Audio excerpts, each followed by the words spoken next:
हरि आपके आने से प्रभु बलि सुख धाम है। अमृत करुणाधार हरा धरती का भार, ऐसे वीर चरणों में कोटिश प्रणाम है। ऐसे वीर चरणों में कोटिश प्रणाम है। नाम जिनवर का सुखकारी, जपो नित जग के नर नारी। मिटे दुख सबका तो भारी, तीर्थपति अंतिम जो आए, उन्हीं की गाथा हम गाए।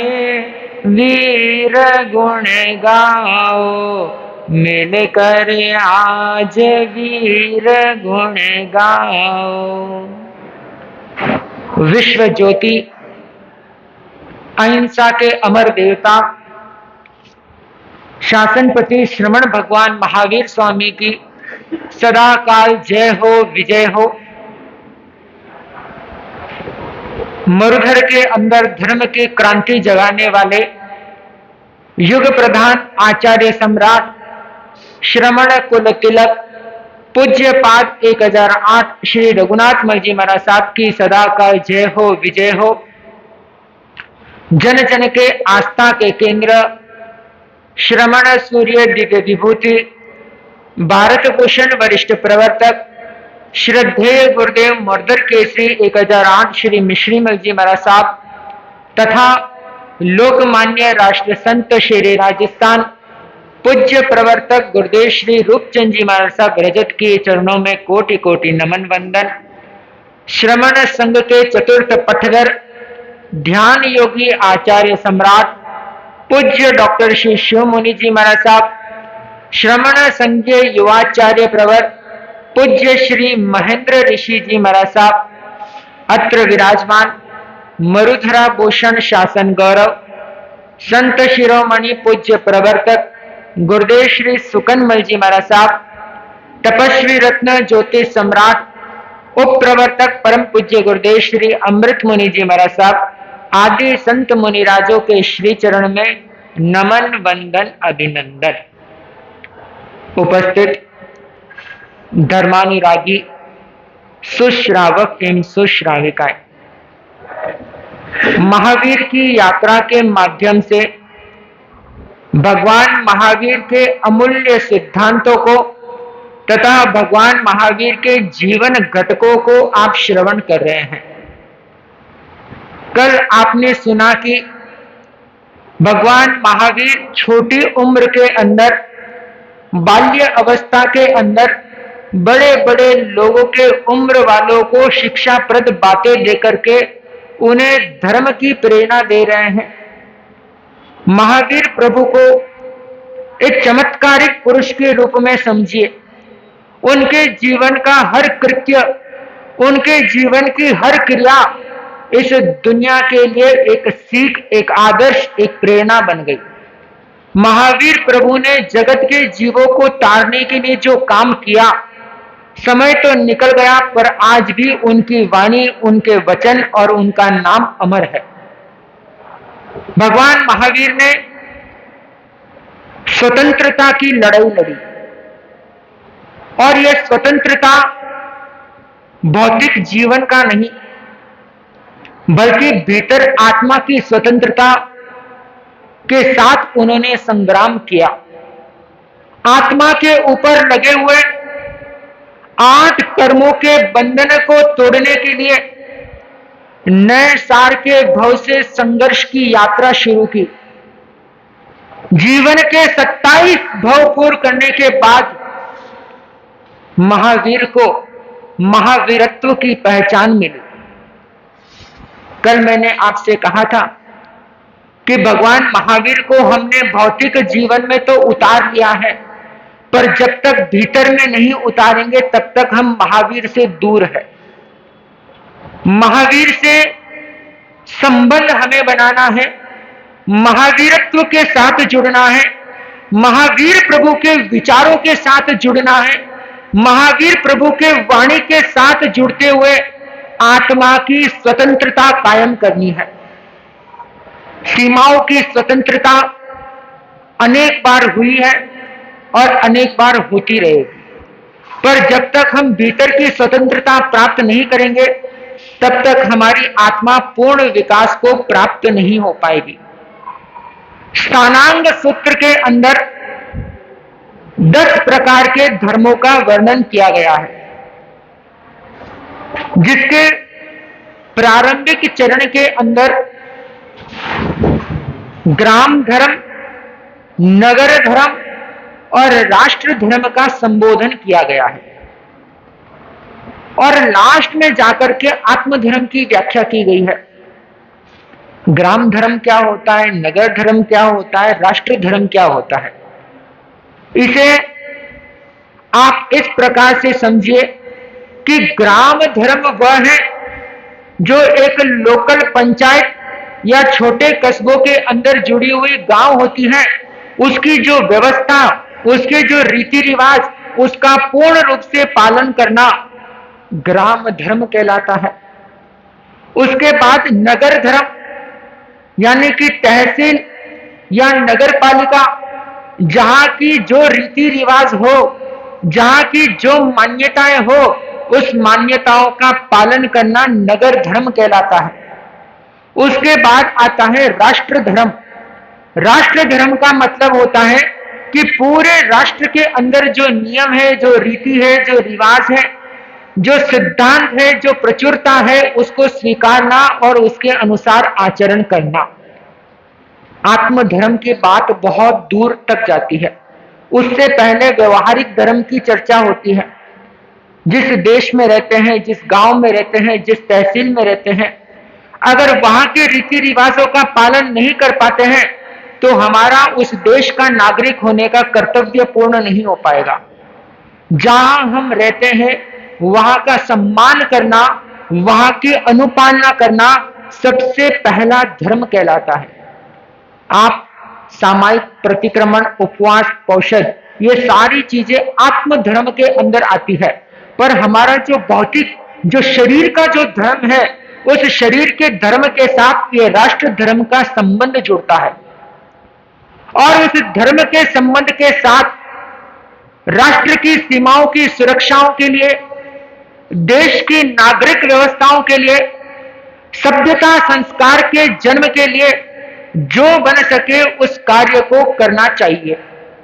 आज कई लोग कहते होंगे कि जैन अहिंसा की बात करते हैं, उनके मुंह से राष्ट्र धर्म की बात सुनना छोटी बातें होंगी, क्योंकि जैनों को क्या देखा जाता है, एक दृष्टि से बाह्य भौतिक जीवन के लोग जैनियों को कायरता की दृष्टि से देखते हैं, क्योंकि हम ज्यादा क्या बात करते हैं, अहिंसा की बात करते हैं, किसी भी जीव को न मारने की प्रेरणा देते हैं। छोटे से छोटे चींटी क्या, हम एकेंद्रीय जीव, अग्नि, पानी, वायु, वनस्पति, इन चीजों को भी बचाने की हम चर्चा करते हैं। तब एक कवि ने बड़ी सुंदर बात कही है कि जैन जो होता है वो जितना अपने भीतर से अहिंसा का पालन करता है, उससे कई गुना ज्यादा देश, राष्ट्र और सुरक्षा का जब प्रश्न आता है, तब मर मिटने का जब जज्बा इन जैनियों से ज्यादा किसी और में नहीं होता है। आज हम एक जैन कौम के अंदर बंधे हुए हैं, पर हमारे पूर्वज कौन थे? हमारे पूर्वज कौन थे? एक साथ तो बोलो। हमारे पूर्वज क्षत्रिय थे, हमारे 24 ही तीर्थंकर क्षत्रिय थे, और भगवान महावीर को मानने वाले कितने ही सारे देश के राजा भी जैन धर्म की क्या करते थे? अनुपालना करते थे। अखंड भारत का सम्राट चंद्रगुप्त मौर्य बना था, वो भी अंतिम समय में क्या बना था? जैन साधु बना था। अब मुझे बताओ, जैन कायर है या सर्वशक्तिमान है? सर्वशक्तिमान है।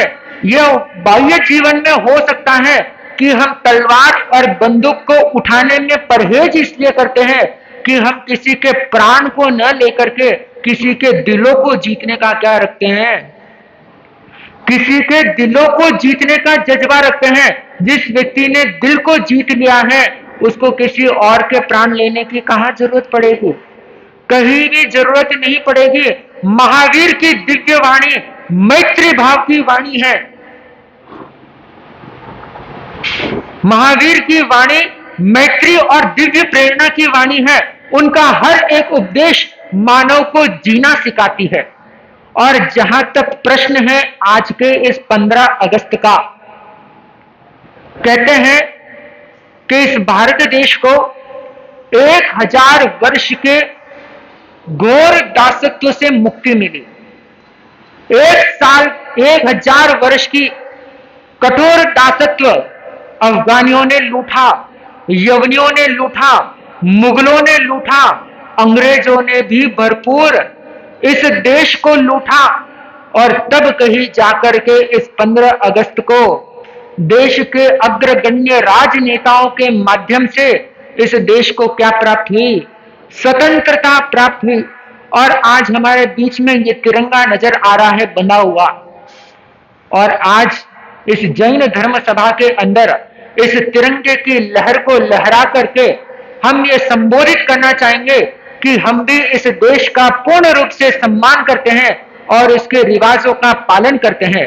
आइए आप और हम सभी मिलकर के इस तिरंगे का सम्मान करते हैं और इसको आकाश में फहरा करके इसका अभिनंदन करते हैं।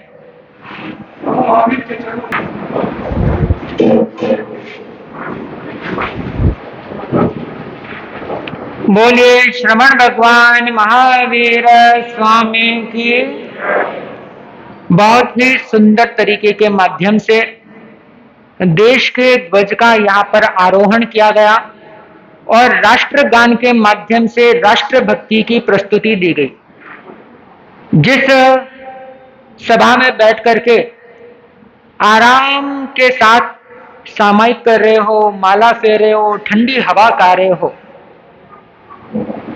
ये सुख देने के पीछे जिन बलिदानियों का बलिदान रहा है उनकी वजह से हम यहाँ पर सुख चैन के साथ बैठे हुए हैं। साधुवाद और धन्यवाद और कृतज्ञता उन वीर सेनानियों को दिया जाना चाहिए कि जिनके बदौलत आज खुले आकाश में हम क्या ले रहे हैं?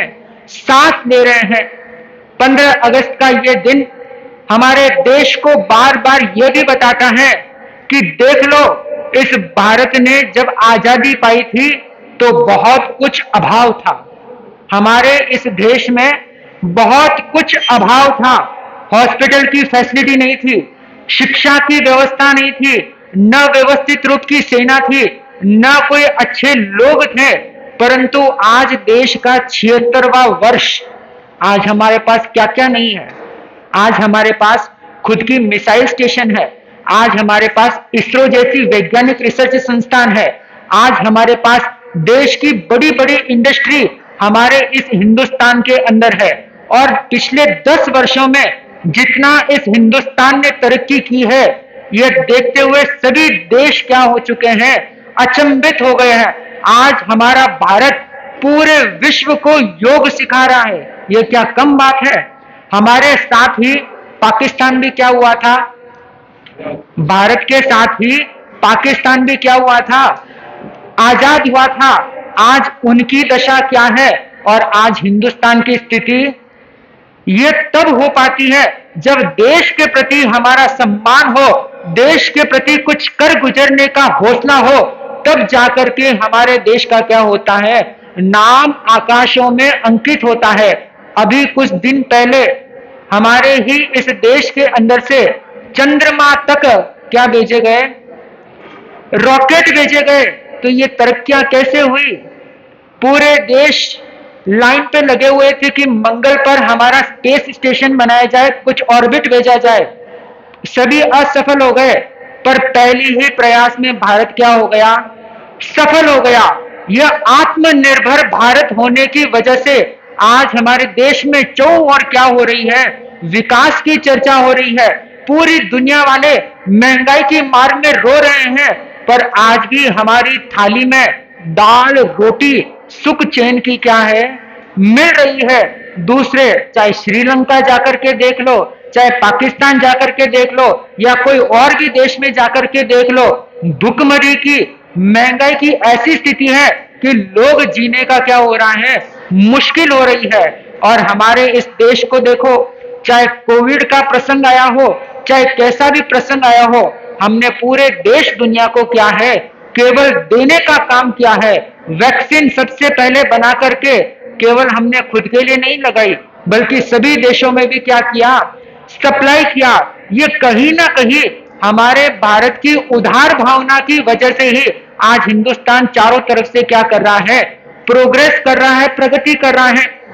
वीर सेनानियों की बात चल रही है तो एक बलिदानी की चर्चा करना भी आवश्यक है।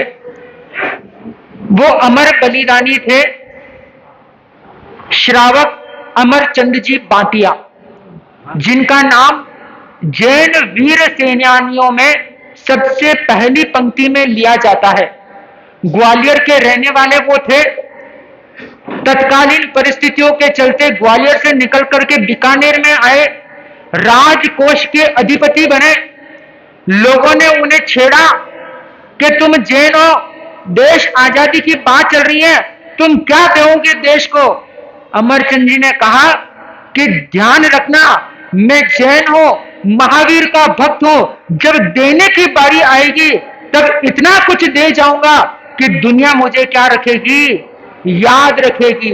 और ये अमरचंद बांटिया की ही बदौलत है कि जब झांसी की महारानी चारों तरफ क्रांति का बिगुल बजा रही थी, तो सारे विद्रोही संगठन जो देश आजादी का जज्बा लड़ रहे थे, बहुत वर्ष तक उनको वेतन नहीं मिला था, खाने की समस्या थी। उन्होंने क्या कर दिया, पूरा राजकोष ले जाकर के क्या कर दिया, उनमें वितरित कर दिया। जैसे भामाशाह ने महाराणा प्रताप को 12 वर्ष का दान पानी दिया था, ठीक वैसे ही अमरचंद बांटिया ने क्या दिया था, झांसी की महारानी को सपोर्ट किया था। और देखो, झांसी की महारानी रानी लक्ष्मीबाई के गुजर जाने के ठीक 4 दिन बाद, चौथे दिन, बीकानेर के सराय के बाजार के बीचों बीच राजद्रोह के अपराध में अंग्रेजों के द्वारा बड़ी सभा में बीच चौराहे में उन्हें सूली पर क्या कर दिया था, लटका दिया था। तो ये हमारे जैन श्रावक ऐसे होते हैं कि जब देने की बारी आती है तो अपना प्राण भी तक देने में क्या नहीं रहते हैं, हम हिचकिचाहट नहीं रखते हैं। एक और वीर सेनानी का स्मरण करना चाहूंगा, श्रद्धेय गुरुदेव मर्दर केसरी 1008 श्री मिश्री जी महाराज साहब का। शायद जैन संतों का वीर सेनानियों में बहुत कम नाम सुनने को मिलता है, परंतु मर्दर प्रदेश के अंदर मर्दर केसरी जी महाराज ने भी कोई कम क्रांति नहीं की। उन्होंने ऐसी क्रांति की, क्योंकि संतों के पास क्या है, ना पैसा है, न तलवार है, न कोई शस्त्र है, न कोई चीज है। हमारे पास क्या है, केवल और केवल वचन का बल है। जबान हमारी क्या है, तलवार से भी तेज चलती है, और हमारे हाथ जब कलम को उठाती है तो बड़े से बड़े कोश को भरने में सामर्थ्यवान होती है। उन गुरुदेव मर्दर केसरी जी महाराज ने जब राष्ट्रभक्ति की चारों तरफ क्रांति चल रही थी, तो ग्रामीण स्तरों में, तहसील स्तरों में जा करके लोगों को चेताने के लिए राष्ट्रीय उद्बोधक क्या है, भाषण देने लगे। ऐसी जोशीला प्रवचन वो देने लगे कि सोई हुई जनता के अंदर क्या है, जोश का संचार होने लगता था। इन्हीं भावनाओं से प्रेरित होकर के महात्मा गांधी, सरदार वल्लभ भाई पटेल, मोरारी जी देसाई और भी उस समय के अग्रगण्य जो क्रांति के लिए लड़ रहे थे, वो सभी गुरुदेव से क्या है, दर्शन करके उनके इस भावना से समर्पित होकर के उनको नमन करने के लिए समय समय पर उपस्थित होते थे। उसके अलावा जब जब देश का विकास का प्रश्न आया तो उन्होंने बहुत सारा क्या है, कार्य किया है। और हमने गुरुओं के मुख से सुना है कि उनके राष्ट्र जोशीला प्रवचन इतना तेज होता था कि जिसको देख करके अंग्रेज क्या होते थे, तिलमिला उठते थे और चारों तरफ से सोचते कि इस साधु को कैसे न कैसे क्या करना है, पकड़ना है। 3 बार गिरफ्तारी का वारंट इशू हुआ था। पहले जैन संत है जिन पर गिरफ्तारी का 3 बार वारंट इशू हुआ, परंतु अंग्रेज जब जब उन्हें पकड़ने के लिए आते तो उनके पीछे केवल वो अकेले नहीं थे, लाखों की जनता क्या थी उनके साथ ही। अंग्रेज ने सोचा कि देश कब छोड़े पता नहीं, परंतु इनको छेड़ दिया तो रातों रात बोरिया बिस्तर बांध करके क्या है निकलना पड़ता था। और जब देश आजाद हुआ तो देश को तरक्की की राह पर ले जाने के लिए उन्होंने 3 महत्वपूर्ण कार्य किए। सबसे पहला, ग्रामीण स्तरों के अंदर जिन गांवों का विकास नहीं होता था, क्योंकि शहरों का कल्याण करने के लिए नेता बड़े बड़े सेठ साहूकार क्या रहते थे, तैयार रहते थे, पर गांवों का विकास कैसे होगा। तो उन्होंने ग्रामीण स्तरों के अंदर, आज भी मारवाड़ में जाओगे 70 साल 75 साल 50 साल पुरानी पुरानी आपको हॉस्पिटल मिल जाएगी, छोटे छोटे गांव में सरकारी स्कूलें मिल जाएंगी। और उसके अलावा मारवाड़ के अंदर प्रचुर रूप से उन्होंने छात्रावासों की स्थापना की, ताकि बहुत से जैन बच्चे वहां पर पढ़ करके देश का युवक आगे क्या हो सके, बढ़ सके। संत जब एक राष्ट्र की धुरा को खींचने के लिए लग जाए तो दुनिया की तस्वीर कुछ और बदल जाती है। इसका एक साक्षात उदाहरण आप देख सकते हैं, उत्तर प्रदेश के मुख्यमंत्री आदित्यनाथ योगी, जो पूर्व पृष्ठ से क्या है, एक सन्यासी के पृष्ठभूमि से है। और जब सन्यासी एक देश का पालन करने के लिए निकलता है तब उस देश में किसी प्रकार की क्या नहीं रहती है, कमी नहीं रहती है। ऐसे ही हमारे गुरुदेव मर्दर केसी जी महाराज ने हमारे देश की जो आवश्यकता थी उन आवश्यकताओं की पूर्ति करने के लिए अपना पूरा जीवन समर्पित किया। इतना ही नहीं, जब जब बीमारी का अवसर पड़ता था हॉस्पिटलों का कैंप लगवाना, और आपके मोहनलाल जी सुखाड़िया उदयपुर वाले जो बहुत बार गुरुदेव की सेवा में क्या रहते थे, उपस्थित रहते थे। एक ऐसा प्रसंग बना कि छोटे से क्षेत्र के अंदर हॉस्पिटल खोलने की बात आई, मुख्यमंत्री जी आए हुए थे, जनता से 50,000 रुपए चंदा इकट्ठा करवाया और जैन समाज से 1 लाख रुपए इकट्ठा करवाया और 1.5 लाख रुपए सुखाड़े जी को थमाते हुए कहा कि हमारे इस आवश्यकता की क्या की जाए, पूर्ति की जाए। और जहां पर प्रवचन हो रहा था उसी स्थान पर क्या बन गया, हॉस्पिटल बन गया। तो कहने का तात्पर्य यह है कि जब एक संत देश को सुधारने के लिए निकलता है तो देश की तस्वीर क्या बन जाती है, एक अलग बन जाती है। तो इस तरह से वीर क्रांति सेनानियों को हमें आज के दिन क्या करना चाहिए, स्मरण करना चाहिए। और हमारा ये देश पूर्ण रूप से आजाद तब कहलाएगा जब हम स्वाभिमान के साथ स्वदेशी वस्तुओं को क्या देंगे, सम्मान देंगे। आज हमारे गृहस्थ जीवन के अंदर बहुत सी वस्तुओं में विदेशी मिलावट है, तो हर श्रावक और श्राविकाओं को यह ध्यान रखना चाहिए कि मेरा ये आर्थिक सहयोग हमारे देश में क्या लगे, देश के कोष के अंदर लगे। ये जो व्यापार आप लोग करते हैं इससे क्या होता है, देश का विकास होता है, रोटेशन बनता है और देश तरक्की के राह पर चलता है। देश सुरक्षित रहेगा तो हमारा धर्म भी क्या रहेगा, सुरक्षित रहेगा। अगर देश की सीमाएं सुरक्षित नहीं होंगी तो आज यहाँ बैठ करके सामयिक वगैरह हम आज रूस और यूक्रेनों की आप हालत रोजाना सुन रहे होंगे। अगर हमारे देश की ऐसी स्थिति होती तो क्या ये प्रवचन सुन पाते आप, क्या ऐसी धर्म आराधना कर सकते थे, नहीं कर सकते। तो जब भी आपके जीवन में देश और राष्ट्र को कुछ देने का अवसर बने तो पूर्ण रूप से देने का क्या रखो, मानस बनाए रखो।